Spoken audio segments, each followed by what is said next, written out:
Hey everyone, welcome back to Chocolate and Spice Two Brown Women Talk. I'm Nidhi. And I'm Neha.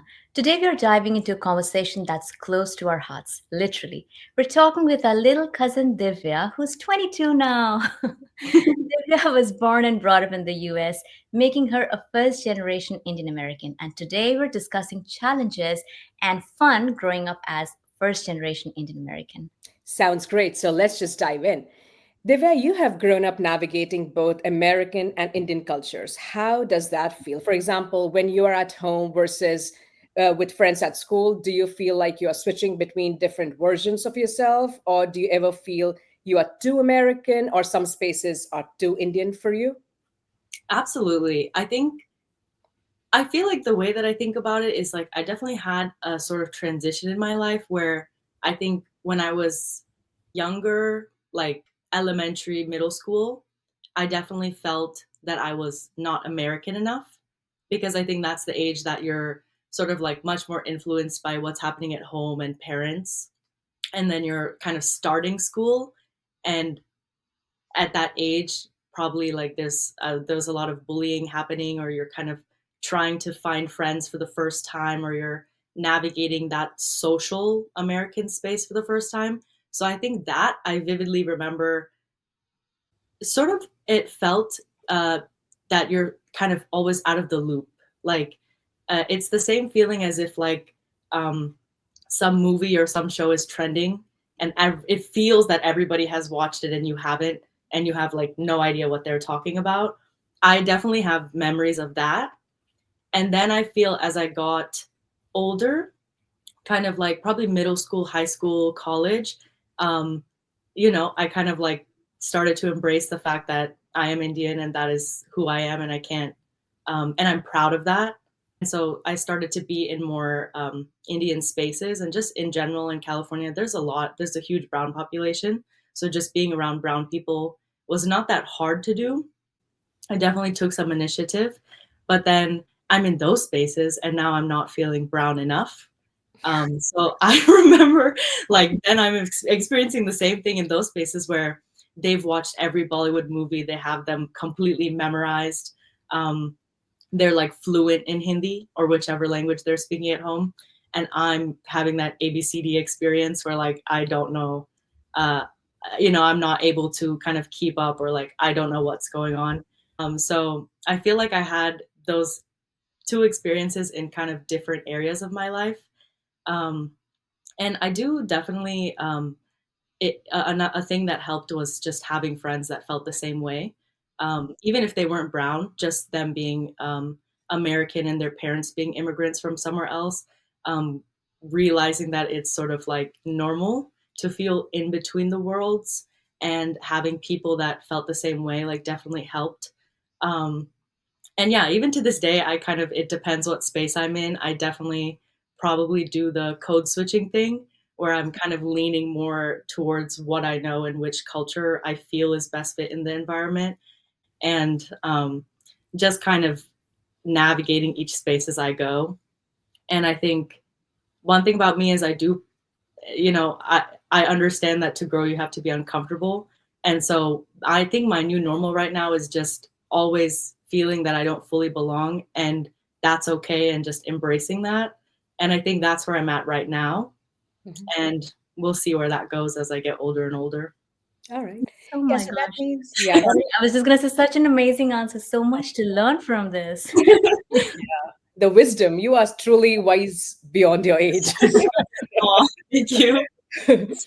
So what are you talking about is it sounds like it is kind of inconsistent sense of belonging. Is that how Yeah, you feel, experience it? Okay. All right. definitely. Yeah. One experience that I want to share, and Didi, I don't know if you have felt or experienced this when people ask us, where are you from? So I'll share a quick experience. So I have been here for 15, 16 years now. And when I was fairly new, 5, 6 years in States, somebody asked me, where are you from? And I moved here in my early 20s. So, when you've lived somewhere for like 5, 6 years, like, where are you from? I am from Pittsburgh. I used to live in Pittsburgh. And then that person said, no, no, no, where are you really from?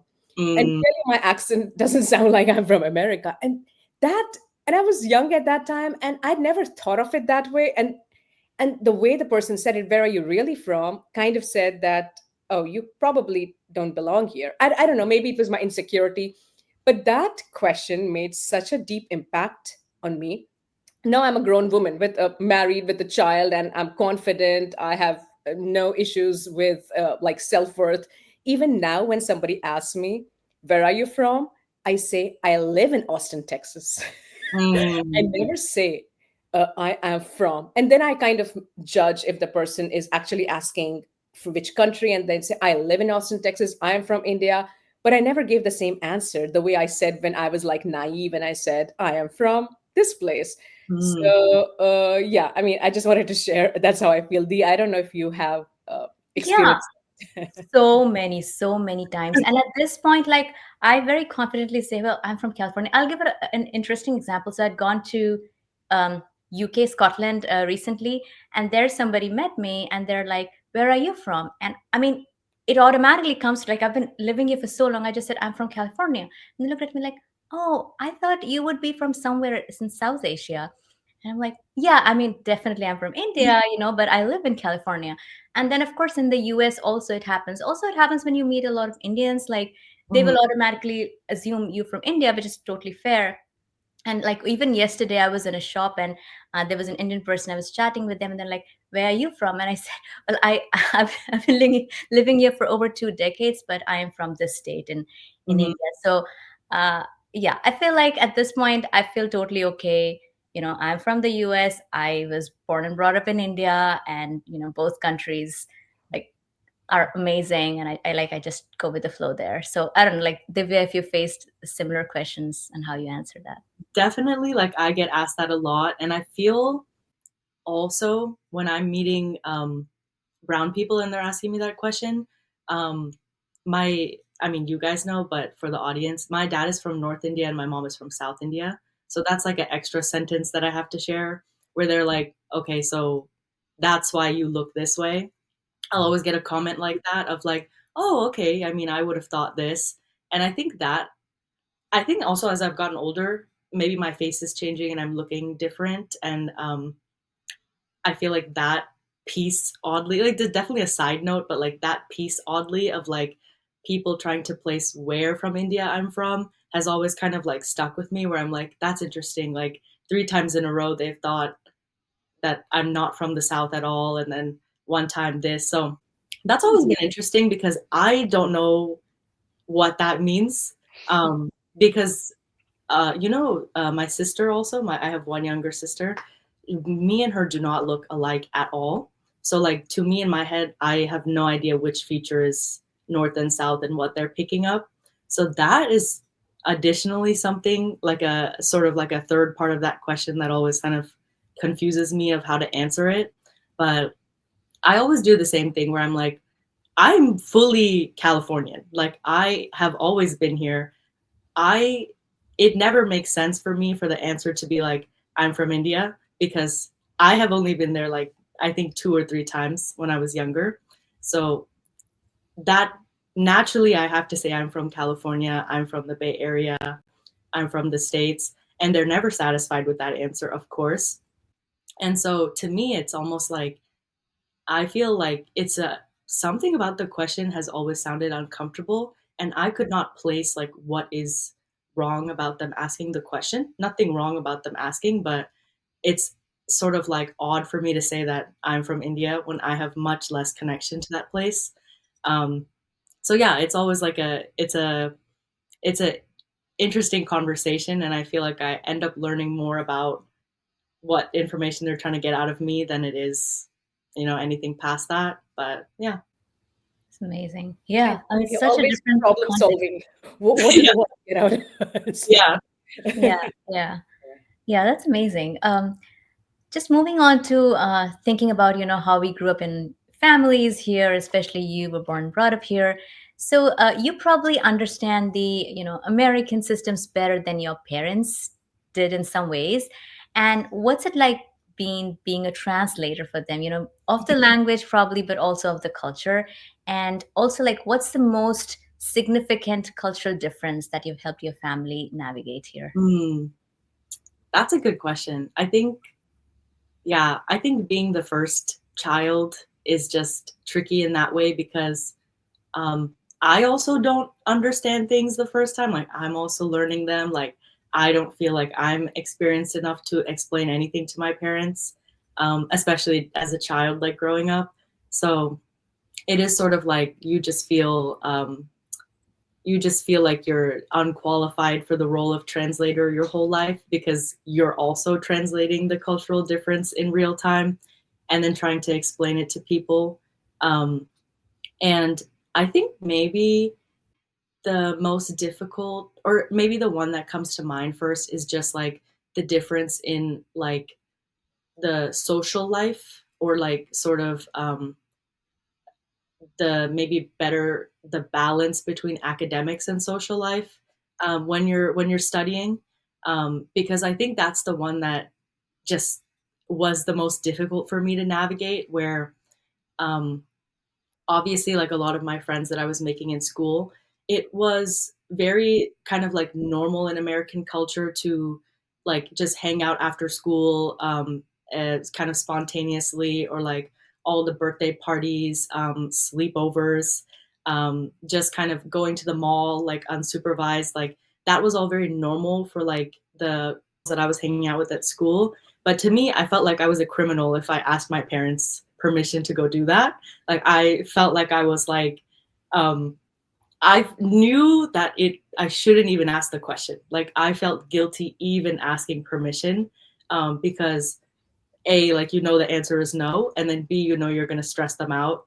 Um, so I think like navigating like what is I don't know, like what is a good balance for me, and like what do I need to like which battles to pick, almost like what should I advocate to my parents that it's like, no, I need to go out and hang out with my friends, or I want to do this, so I'm gonna ask.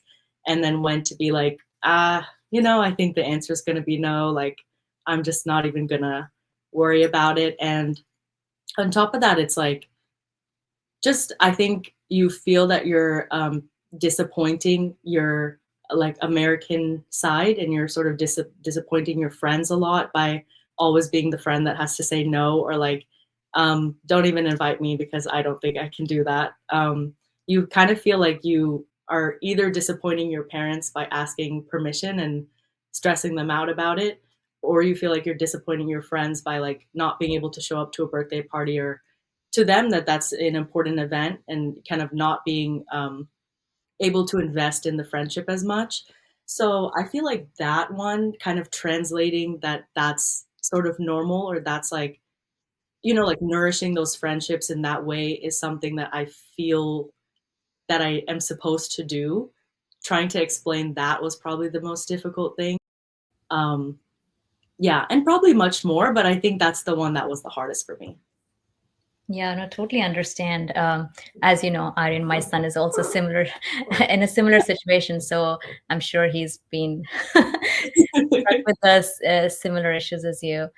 Definitely great to hear your perspective. And I'm wondering about your career path. Like, did it feel like you were also influenced by wanting to honor their journey, or did you have your own dreams that you kind of weren't able to express? I'm sorry, Millie is, as you can see, she wants attention, but please go ahead. Yeah, I think my parents were they were very understanding of the fact that like both my parents are software development, um, and I think they were very. I think what it was is that like they did want me at first maybe to at the most explore the typical paths that are sort of like seen as successful or seen as the most prestige. Um, but I think like along the way, they definitely did realize that it's like um, you need to do whatever you're the best at, or you need to do whatever you are going to be motivated to be the best at, or do well in, or just like kind of sustain. So I think like I was very lucky that my parents weren't what a lot of my friends experienced, where they were like, you have to be doctor, lawyer, engineer. Instead, they were more, whatever you do, you have to be the best. Like whatever you do, you need to come back with some proof that you're getting something done and you're committed to it, and you need to sort of prove to us that you have discipline, and you need to be hardworking. You need to show up. You need to be punctual. You need to be like sort of like professional. And I think they set high expectations of that for me.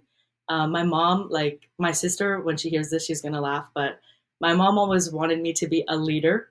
Like she was like, whatever you do, you need to do it with like confidence, and you need to do it with a smile on your face, and you need to like pioneer something. Like you need to have energy, intrinsic energy in whatever path you pick. I will support whatever path you pick, but you need to be good, and you need to be happy, and you need to be like well charged by it, in a way.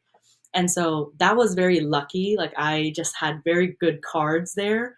Um, but I do think in that way, like I did always have that pressure of like, okay, I don't have to be one of these three things, but whatever I do, I have to be very good. And I obviously grew up in the Bay Area. It's extremely competitive.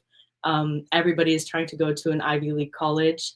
That's what it felt like. It was just a very like, pressure cooker environment. So I think I was lucky that I got the privilege to be able to have so many resources around me, first of all, to explore so many different career paths. But I do think like I always kind of explain it as like not a pressure to be the best, but a pressure to be validated, a pressure to be recognized, a pressure to be like seen as the best was always on me. So I kind of felt like I always had to chase whatever trophy, accolade, like, academic kind of like label that was available to me that I knew I could get. I had to get it. And then I think obviously because I didn't pick something that was engineering, lawyer, doctor, I almost had to try twice as hard to be recognized, because I was doing something that was already like I had internalized as disappointing somebody, and like I had chosen a path that people didn't understand what was considered successful. I kind of had to prove to everyone that I was on the right path and that I picked the right thing. And I think in that way, it was a lot of pressure on me. And for the audience, I picked design. I graduated from UC Davis a year ago now, with a major in design, a minor in sustainability in the built environment, and a minor in museum studies. And prior to college and during college, I did software development, like front end stuff. Didn't love it that much, and then transitioned to UI UX design, which I really loved. So I've been doing that as a consistent job for the last 3-4 years. So, and then prior to that, I had experience in whatever my high school offered in engineering. My high school offered there was like a business kind of organization or school. I did really well there. It was like anthro and social science. I did really well there. So I was kind of able to I think the confidence that I have in my career path definitely comes from having tried everything else that everybody else told me to do. There was bio, there was speech and debate. So I was trying to figure out what I was good at as soon as possible so I could get recognition right away. And I was definitely like sprinting in like 5 different career path directions, trying to figure out like where I can be the best as soon as possible. And I think like that was the experience that I had. And I'm lucky that that's what I had, because that worked for me. But yeah, definitely I can see myself maybe pursuing other things if I was not in that environment, maybe. And you've been so good at everything, honestly, Divya. I've seen you from when you were so little. Like, I think you're naturally a leader, and I think parents encourage that thing in you. And, it's like Nidhi and I often discuss the first child, Yeah, the first I was thinking daughter. the same thing. It's like we take it upon ourselves to do everything right by our Yeah. parents and by the society, which is an additional intrinsic pressure we have. But you've done amazing, and I'm glad that you were able to jump to something that really gives you happiness and you're able to excel at. Thank you so much. And the younger sibling always learns from the older one. So, yeah, Sonia in that case is lucky, just like me. She's Yeah. probably. That is true.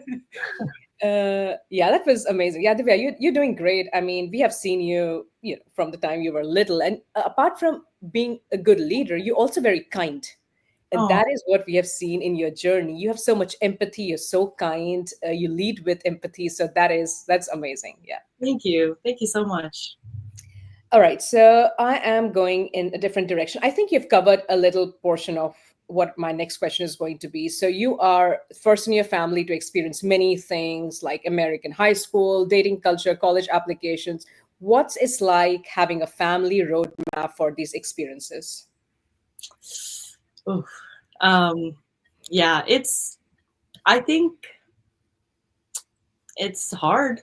I mean, there's no denying that for sure. I think it's something that like me and my mom kind of talk about a lot now, is that I think her having Sonia, my younger sister, we're 5 years apart, so it's kind of like a good distance of time, where she doesn't. I hope that she doesn't feel that she's just kind of like, living the second part of my life. Like it's not too back to back with my milestones. She gets a little bit of a distance, but still like I'm able to kind of help her with things, or kind of she has a sense of a roadmap. But I think my mom experiencing Sonia's journey, gives her a lot of kind of clarity of like how much I had to figure out by myself, because I think Sony's picking a different path, definitely. And so there's some new things about it, but then obviously she's just going through high school, she's going through college applications, she's going through like figuring out the social life. So a lot of things are the same as well. And I think my parents kind of seeing it a second time with someone that has a different personality, is very kind of like enlightening for them to see how much of it I didn't share with them. And I think my approach to having to navigate it blindly was like I just really didn't ask my parents, for advice, or I really did not involve them with things that I didn't feel like I needed them for, or I didn't feel that they could help me with. And that might not have been the truth. Like they definitely could have helped me with a lot of things, and they definitely had that advice. But me being stubborn in my mind, like I maybe wanted to prove to myself and others that I could do it by myself. Like that was definitely also my fault where I didn't ask for help when I definitely could have. But I think one thing that I did that I'm very proud of is that I sort of took a lot of initiative to seek out my own mentors. And that meant, I mean, like naturally, I was kind of like in every accelerated class possible. So I was always with, people that were, peers that were a year or so older than me. And I would bother them so much about just like asking every question that I could, about college application, about their experiences with this. Like, how did this class go? Like, would you recommend like this or that? Or like, this is kind of what I want to do. Like, just like before understanding what a coffee chat was, like kind of doing that. Um, and even, any professor, any adult in my life that even like I just admired the way that they're living their life. Like I admired that they are very kind and very peaceful, and like they're even if much older than me, like, and I don't even know what it is that I'm admiring about them.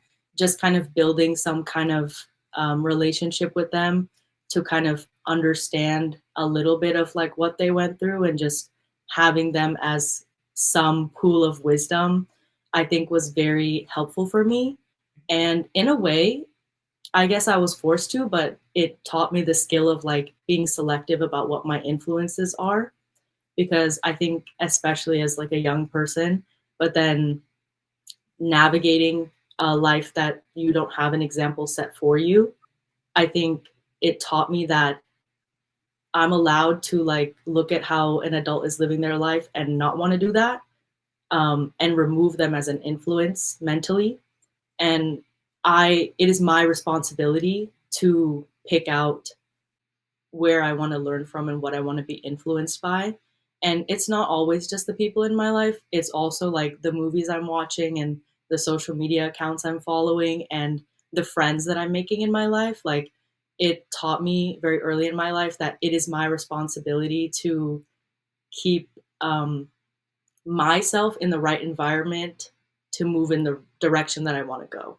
Yeah, that is amazing. That even had the foresight. You're so young to know the support team or the community that you want to keep. So that is amazing. And you answered my question. My next question was going to be, when you're stressed or overwhelmed, whom do Hmm. you turn for guidance? And you said you found your mentors, you found your support system. You also identified who are the people you want to follow and who are the people who you want to cut off from your life because you just feel they are not a good influence. So Yeah, that is amazing.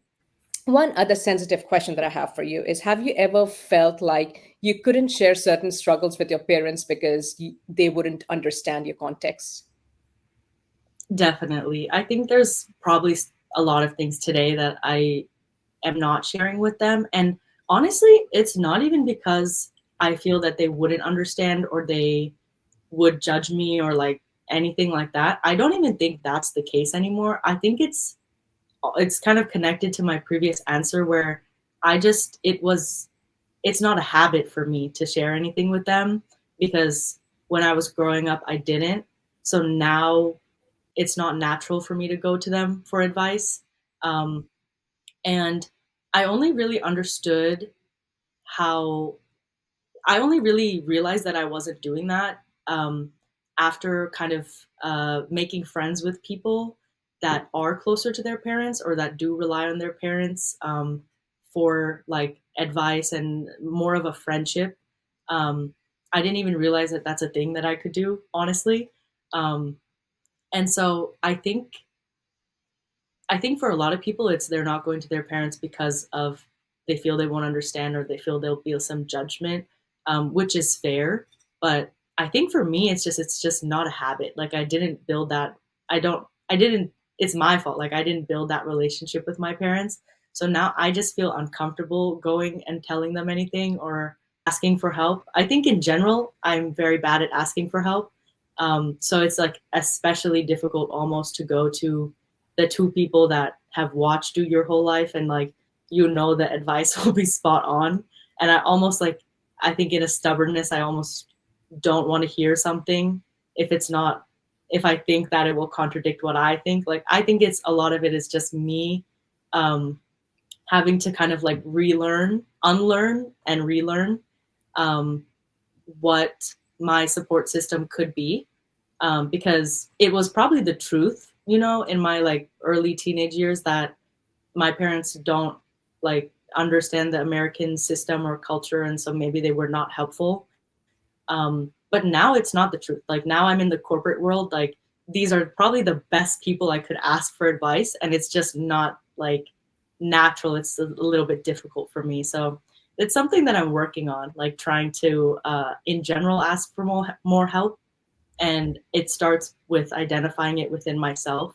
Um, and it starts with the internal dialogue within myself of not judging myself first, because obviously if I think that if I go tell someone something and they're going to judge me, that means that that's the internal dialogue in my own head and I've sort of judged myself already. So I think it is like a step by step process, unfortunately, and like I have to work on like I have to work on what's here first before I kind of fix things with other people. So I think that's where I'm at with that. But my parents, they're not judgmental about like what my life is. I think we have an understanding that like there's some things that they are not going to understand, and we just have to like I just have to explain it a little bit better, and that's kind of always been the case. So it is very much my fault in a lot of ways, but it takes time. You have so many quotable quotes. I I know. must have a field day taking your quotable quotes and sharing with everyone. Amazing. That's such a thoughtfully spoken answer. Thank you for Thank sharing. you. I think I was going to ask you a bit more about college, but I think you've covered a lot of it, so it's really good to understand. Um, this question is going to come across as like a very different one from what we're just discussing. But you mentioned about, you being first generation American. Going back to our initial question about when people ask you where you're from, it's kind of confusing. If you could change one thing about how first generation Indian Americans are perceived or treated, what would it be? That's a good one. I think, I mean, I'm sure there's a lot of different answers with this one, but one that comes to mind for me is that I think, like, within ourselves, within that kind of first gen, like, born here immigrant, like, I think there's a lot of kind of um, competition within ourselves, probably subconsciously, of like, I'm sure you've heard this word of like, who is the most whitewashed, or like, who is the most angrezi, like, who is the kind of least culture, like, least cultured of us. Like, I think there is sort of like so much division within ourselves sometimes, and it's very subconscious. I think the psychology of it is probably just like people that are more connected to their culture are proud of it, and so we everybody is just fighting for a sense of belonging. So you kind of mentally create your own divisions in your head where you feel the best about yourself, or like the best about your identity. And so naturally, like, you separate yourself when you divide things. And I think, like, it's sort of unfortunate, because I think the best way to learn about your culture is to be around other people that you feel belongingness with, or you share any type of trait with.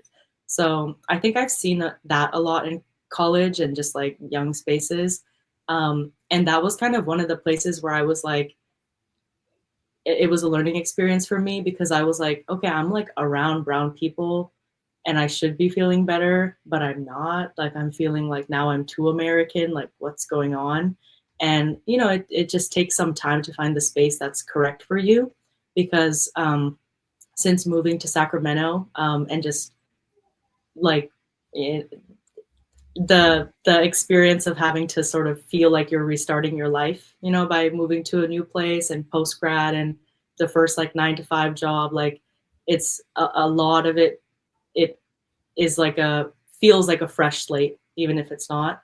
So, like, being selective about the brown spaces that I'm going to, where they're actually very welcoming and very kind of community oriented, and they don't have that sense of like, they're sort of quizzing me at the door of like, what do you know, like, where are you from, like, you know how cultured are you, like, there was none of that. Like, just finding those spaces, I think, like, taught me that that's possible, and that every person is different, and just being around brown people is not enough. Like, I am at a point now where I can ask for more, and I think it's a healing thing, because as a child, maybe the best, and you're kind of defined to your hometown, maybe the best option that I had was just being in the room with the most brown people was the best that I could do.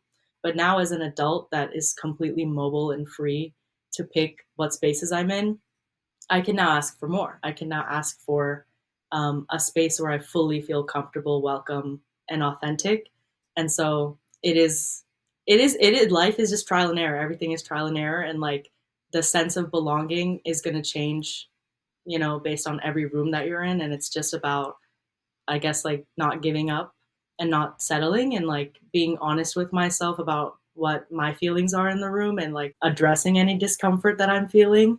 Um, and I think that would be what I would tell other people that are in my shoes, or experiencing the same thing, is like, it's okay if we haven't found our space yet. If you're feeling uncomfortable about something, like, that's okay. And you don't need to be around these people just because you feel that that's going to make you more cultured, or that's the kind of like assimilation that you're, trying to experience. Like, better things can come. Like, you don't have to settle here. And like, there's so many people on the planet. And it's just a matter of like finding the spaces that are best for you. What an empowering and self-aware answer. Yeah, self-awareness is a big one, right? I mean, it is like you truly Super. know where you stand, what do you want, and you're working towards it. So that Yeah. is Thank amazing. you. Very, very amazing. Just one last question. Is there something, first of all, is there something else you'd like to share for our audience? And also, how can our audience support you? Is there something you'd like to? Yeah. That's a very sweet question. I feel like I'm at a point where I don't have any like huge projects or anything that I'm putting out, just because, as I said, like this is my, I feel like first year in the real world, like post grad, and I'm restarting and anything. So truly, like more than I can plug or offer anything to anyone, just like um, if you guys have a comment section or anything where the podcasts are, like if anyone has advice for me about just, everybody kind of goes through it, but like the feelings of like starting adulthood in the early 20s, and like I'm definitely experiencing what everybody says of like feeling lost or like trying to find your direction and like not knowing if you're on the right path. And I think it's the transition from like having some sense of like so much structure of what's a path and what's, you know, the right path because of education and academics, and then being kind of like thrown out here and like, you know, you have to reset your timeline and goals and everything. Like if anyone has advice for me, like I would very much appreciate it. um and just like the sense of vision and like goals and like how to like redefine what is like a successful and productive day, like that's kind of what I'm working on and like unlearning and relearning. So if anyone has advice for me, but um yeah, and if anyone wants a UI UX freelance designer, like I'm open for that as well. Like I work at a nonprofit right now, 9 to 5, and that has been really, really wonderful. Like it's been a great kind of like first job out, because um, a lot of people experience like the exploitation of being a new grad in their first job, and definitely when you're working at a nonprofit, I mean, it's difficult hours and work and such, but people have been very nice, like wonderful, like management team and company. So um, all of that has been wonderful. But like the advice of like what is the next step or what is the right direction and everything, like